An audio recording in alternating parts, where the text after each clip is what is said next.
Labas rytas, šiandien aš labai ankstyva. Žodžiu, šiandien sapnavau velnę. Tikrą velnę. Velniuką tiksliau, mažą, bjaurų velniuką. Kokio jis bjaurumo čia yra šakės. Aš net negalėjau įsivaizduoti, kad jie antiek yra bjaurūs. Čia yra kažkas su kažko. Žodžiu, pasakoju. Aš visą laiką keldavausi nuo 2 iki 3 valandos nakties. Visada. Ir tai buvo keletą metų iš eilės. Ir taip, aš žinau, kad tai yra negerai, kad galbūt kažkas ten tavęs būrė, galbūt dar kažkas vyksta. Po to aš vieną kartą, visai neseniai, mačiau kažkokios damos valymą, žodžiu, ekspertė valė damą ir jai pasakė, kad yra priežastis, sako, pas tave yra velnias ir jis tave žadina. Specialiai žadina, kad tu keltumės. Jam nėra ką veikti. Ir, aš taip neužsiciklinau ant to, bet irgi pradėjau valytis. Ir mano sapnas, tikrai sapnai susitvarkė ir susitvarkė miego režimas. Nesvarbu, kad aš, pavyzdžiui, nueisiu 11 arba ne 10 valandą miegoti, ar ne 12, aš nebesikeliu 3. Kaip taip? Pradėjau sapnuoti, kad iš manęs kažkokie tai kleckai išeina. Okei, galvoju, tvarkoj. Gal sutapimas, ne? Gal prigalvoju. Okei, tvarkoj. Išėjo kažkoks tai kvadratinis kleckas. Gerai. Tada sapnavau dar vieną žmogų, kuris norėjo įeiti į mano šeimą apgaulės būdu ir dar mane apkaltinti. Aš buvau net šoke, kad būtent tai tas žmogus. Gerai, galvoju, jiem nepavyko manęs apgaulės būdu apgauti, jo įeiti kažkodėl, aš net nesupratau kodėl, bet jiem nepavyko. Aš nedariau nieko ypatingo. Tikrai nedariau nieko ypatingo, kad juos kažkaip, kad jiems sakyt, kad jūs meluojat. Nežinau, nieko ypatingo aš nepadariau. Tai buvo labai keista. Aš tokia vėl šokė likau. Vau, galvoju, kad jie va taip, vau, kažkas su kažko. Gerai, galvoju. Gal prigalvoju. Tvarkoju. Šiandien gražiausiai sapnuoju. Aš neatsimenu pačios pradžios, bet tai buvo kažkas tokio įdomaus. Pradžioje tai neatrodė, kad tai yra velnias, visiškai neatrodė. Aš buvau kažkokioje mokykloje. Mes kažką mokinomės. Buvo šalia žmonės, buvo labai daug veiksmo. Mes mokinomės iš klasės klasę, ir kažkurio metu aš supratau, per tą visą tokį šurmulę, aš supratau, kad aš neturiu ką apsirengti. Dingo kojinės. Dingo ne tik kojinės, dingo ir apatiniai. Aš negaliu išeiti į mokyklą be to. Galvoju, kaip taip.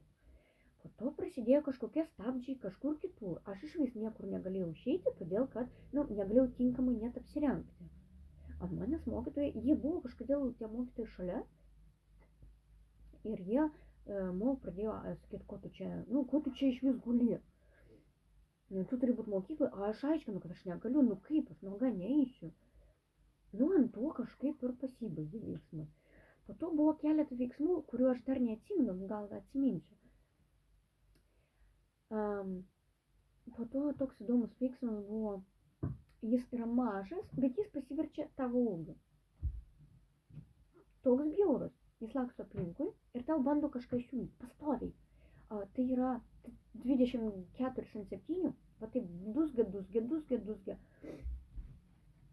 Pavyks man parodyti.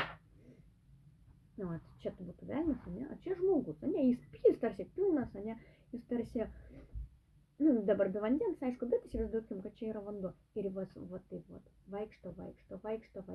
Ir vis laik burba.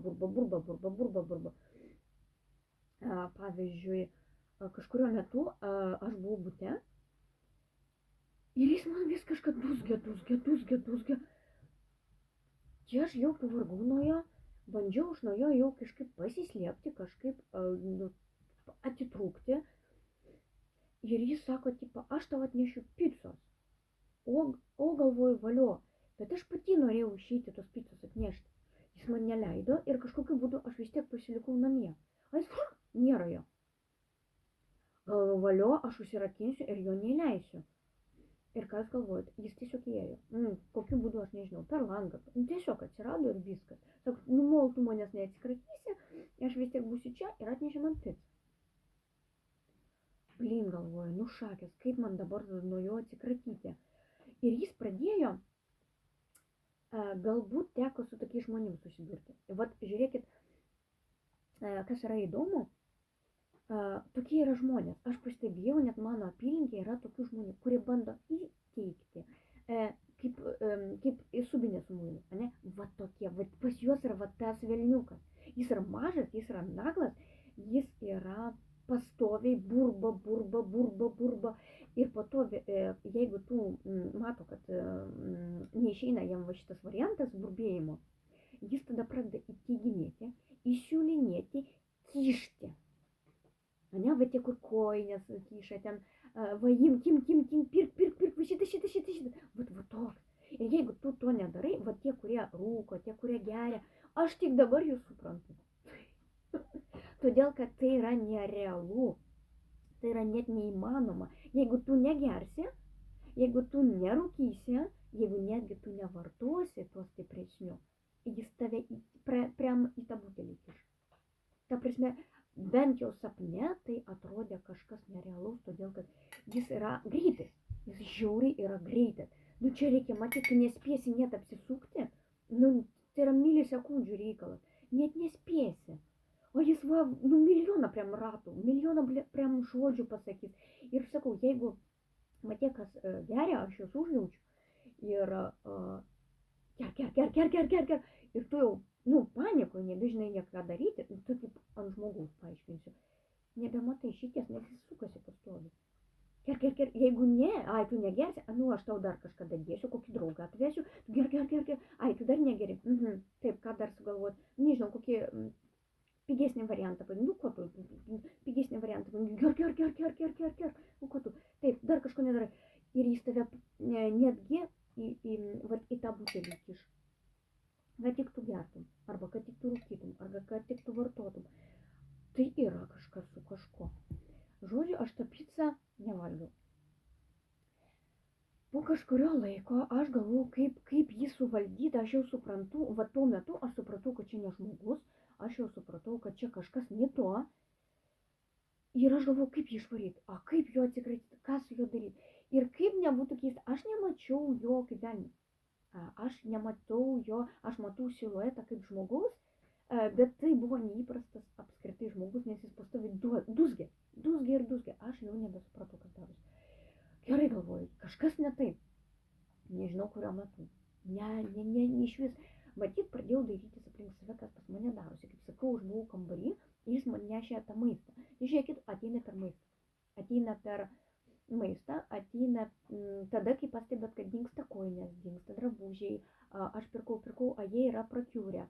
Kaip ženklas, kad čia daro, kaip tai žodis, špokina, ne, kaip jis. Žodžiu, kaip tas žodis toks įdomu. Kai išdykauja, ne, kai skylutės jau atsiranda, kai tavo rūbai kažkokie netokie. Tai vat, duoda tokius ženklus, kad man nepatinka, kaip tu elgėsi. Neteisingai elgėsi taip, kaip man reikia. Dėl to jis plėšo, drasko drabužius. Atiminėja drabužius. Toliau ateina per maistą.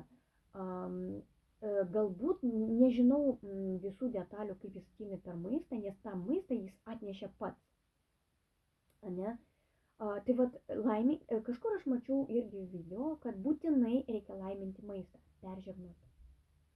Bet kokį maistą, bet koks, kuris ateina, reikia jį peržegnoti. Vaikus žegnokite, ne? Žodžiu, per maistą ateina, ne? Ir greičiausiai tie, kas yra nutukę, ne? Greičiausiai veikia taip. Nes vis tiek maistas yra maistų, bet vis tiek kaip tai veikia, greičiausiai per nutukimą, ne, per godumą. Ir aš to maisto neėmiau, aš jo nevalgiau. aš pradėjau galvoti, kaip nuo jo atsikratyti. Ir kažkuriuo metu, sakau, reikės, aš pradėjau jau darytis, nes aš panikoje pasilikau ir aš buvau viena. Nes kai buvau mokykloje, tai mūsų buvo kaip ir daug ir aš nesupratau, nu, vat, kas čia darosi. Tai vat, aš likau viena ir tai yra buvo būtas kambarys, aš pradėjau darytis ir žiūriu, yra šakės. Ir vat, kai aš pamačiau, kad yra šakės, aš pradėjau jį vaikyti. Mes atsidūrėm kažkokiam kaip sporto salėje. Teritorija buvo didelė ir jis vėl man pradėjo kažką dūzgėti, kažko iš manęs reikalauti, prašyti, po to jau perėjo į grasinimus. Ta prasme, tai yra kaip vynikai. Kali, pobiški, ne? Na ir po to normaliai užkalam. Tai vat jis irgi kažkaip panašiai veikia. Ir ką norėjau pasakyti. Ir žodžiu, jis man pradėjo vėl kažką aiškinti, kažką daryk. Aš pamačiau tas šakės ir sakau, aš to nedarysiu, tu man neaiškink. Ir, jūs ilgos. Aš galvoju, pabandysiu aš jį pavaikyti. Nu, kaip gal, aš bijojau, kad tai yra žmogus ir kad aš jį užgausiu. Kažkodėl, nu vis tiek žmogus, o ne tapatina su žmogum. Ir galvoju, blemba, kaip man jie, nu, gal biškį pavaikysiu gal ir jis, nu, išeis, ne?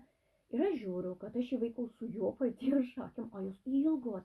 Bet angalis, ne, jis yra mažas. Bet kas kėlė šieną anksčiau, keldavo šieną į tvartą, tai vat jos yra tokios. Ne tos trumpos ir mažas, o tos ilgos. Tai va čia velnio šakės. Va tokios jos yra. Bent jau mano sapne buvo tokios. Ir, žodžiu, aš jį pradėjau vaikyti. Jis kažkaip pradėjo gąsdintis. Ir žiūriu, kaip šakės jos kaip ir veikia. Ir, jis cypia kaip, dabar bandau suprasti kaip. Jis nerėkia, jis cypia. Su kuo galima būtų palyginti jo tokį cypimą nesveiką? Aš net nežinau. Ar tai galėtų būti kaip žiurkė, ne žiurkė? Žodžiu, tas garsas kažkoks, vat, net nežinau, su kuo palyginti. Gal kas dar galva neatėjo, su kuo galima būtų palyginti.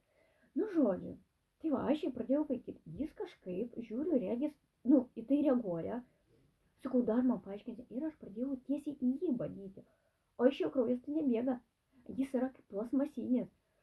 Bet aš jį pradėjau badyti su tom šakėm ir, žodžiu, žiūriu, regis jam, nu, jis iš tos teritorijos kaip ir traukėsi. Ir, žodžiu, aš jį vis stipriau pradėjau badyti su tom šakėm į vidų, kažkur į kūną, kažkur. Na, aš jį išvariau. Bet po to staigiai atsibudau, todėl kad, oho, jūs rimtai, jis yra ant tiek bjaurus, jeigu reikėtų palyginti, aš netgi vad žmogų tokį žinau, kaip pamatyti jį žmoguje, kuris bando įkišti, bet čia jau ta taktika jau prie galutinės, kai jis jau bando įkišti per jėgą. Čia jau link pabaigos, po to bus tokie kaip grasinimai, kaip jeigu tai būtų ant žmogaus grasinimai ir kaip jau vat per prievartą priam. Žinai, kaip įmesti šulinį, ne? Tave gaudo aplink. Kai pagauna, pradžio gražiai, tipo pats lipk. Ne, tu sakai, ne, nu tu aiškiai supranti, kas ten šulinė, ne? Kad tai yra aukštai, kad tai yra vanduo, ne? Ir jis, nu davai, nu dalyp. Nu, ir tu, jeigu esi sveiko proto, ne, tu supranti, kad yra nenormalu, ir tu pradedi ant juoko, ne, aš ten kažkada, bet ne dabar. Ir jis kažkuriam momentu galima jį apgauti, perkelti tą situaciją, vat, laikinai, jeigu tu moki jį, nu, kaip apsukti. Tarsi jis kažkuriam momentu tam pasitikė. Ir vat tuo momentu galima dar kažką padaryti. Bet kai jis supras, kad tu jį apgavai, nu tau šakės. Jis priim tave, bet ne savo rankom. Jis ne savo rankom nieko nedaro. Jis taip įdomiai, kaip jis atnešė pizzą, ne, tai būtų, nu gal pagunda kokia, ne, kad sugundyti tave vat jis savo rankom nedarys nieko, jis darys taip, kad tu tai padarytum. Bet tu tai darai nuo to, kad tiesiog tai yra, va taip, gal nesimato, ne, ratu dabar darau, va taip pastovi. Duskia. Ir po to yra keletą tipų netgi, kaip pats žmogus taip daro, ne? Pradžioj įsiūlo, kiša, po to manipuliuoja, po to grasina, po to tarsi tai pereina į tokį stipresnį, nespaudimą. Ir po to spaudimo jau tu pats tai pasidarai. Vat kai žmonės, ne, savižudybę galbūt atlieka, galbūt, ne, tai galėtų atrodyti. Bet ko gero daugiau, jeigu esat susidūrę su tokiais žmonėmis, kurie pavartoja, bet pavartoja, nu, tų stipresnių, ne, ir jie laksto per kambarį. Tai ten, tai ten, nueina parūkyt, nueina grįžta, nueina ir vėl grįžta, parūko ir vėl grįžta. Vat, kas gyvenat su tokiais, kas pažįstat tokius žmonės, kurie tarsi būtų, jau aš kalbu po poveikių žmonėm, bet galbūt yra tokių žmonių, kurie yra be poveikio, tarsi be poveikio, kurie nerūko, ne, bet yra va tokie nervingi, kas sekundę rūko. Tai va tas pats velnias. Juose gyvena tas pats bjaurius velnias. Ir jis jį valdo viskas. Tas žmogus yra užvaldytas. Jau akim matomai, kad žmogus yra užvaldytas. Vaikai ypač, tie, kurie yra hiperaktyvūs, ne, ir laksto duodas, juose jau yra velnias. Čia ne jie laksto, jau juos valdo velnias. Kaip aš mačiau netgi video, kažkas irgi filmavo, kad energija taip gauna. Išgauna iš žmogaus likusią energiją. Dėl to vaikai būna žiauriai hiperaktyvūs, ne, jų suvaldyti praktiškai neįmanoma. Tai va, su vaikais, ne, vaikam, kodėl jie tokie aktyvūs? Jie patys taip nelakstytų, jiem burbuliuoja pastoviai, kaip radijas. Ir kadangi vaikai yra labai jautrus, tai va dėl to jie ir laksto. Nes, nu ką vaiką priversti, ne, kad jis ten per daug lakstytų. Tai tiesiog jam sako, bėgiau, ir taip pastoviai ant pastovaus ryšio, bėg. Ir jeigu tas vaikas nebėga, jis, pavyzdžiui, gali, kaip bausmė, velnias gali bausti, kaip bausmė, jis gali, pavyzdžiui, susižaloti, jį gali gąsdinti, kad tėvai tave ten kažkur, ne, jį gąsdina, manipuliuoja, po to jau pereina prie tokių tramdomų dalykų, prie gąsdinimo, galbūt naktim gąsdina, galbūt sapnais gąsdina. Tai yra va tokia schema. 1, 2, 3 punktukai. Tas neveikia, tą padarysiu. Ir taip, kaip sakau, kaip vynį kalam. Kuo toliau, kuo stipriau, tuo labiau užkalsim. Ir jau kai vynį užkals iki galo, tai bus jau pati pabaiga. Tai va, žmonės, kurie pavartoja, tai jau būna veiksmas, kad, reiškia, privertė, ne, ir tai yra beveik jau yra pabaiga. Todėl, kad jam jau pavyko tai palaužti, jam pavyko pasiekti ir, žodžiu, beliko dakaltis vynį iki galo. Tai reiškia išlaikyti tą vienodą tempą, tą vienodą plakimą, ne, ir viskas yra gerai, nes žmogus jau nebemato ne pats savęs, ne pasaulio, išeities nemato. Todėl, kad jis laksto, tarkim, ratu ir per tą rato sukimasi nebėra išeities. Vat kaip, nu vat, ne?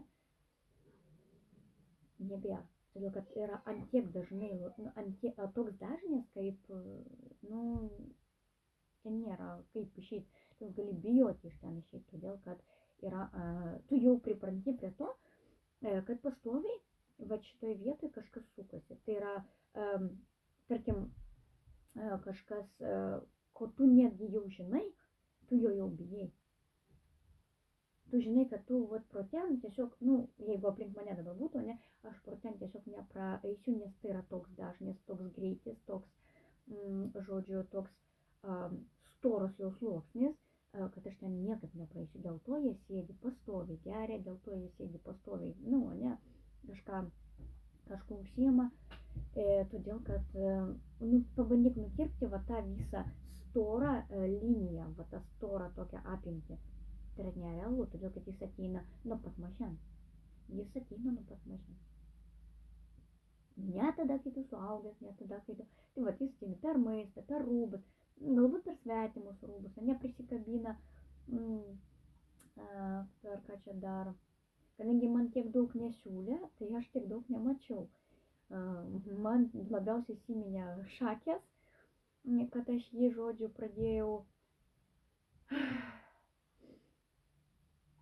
bet bjaur, labai bjaur.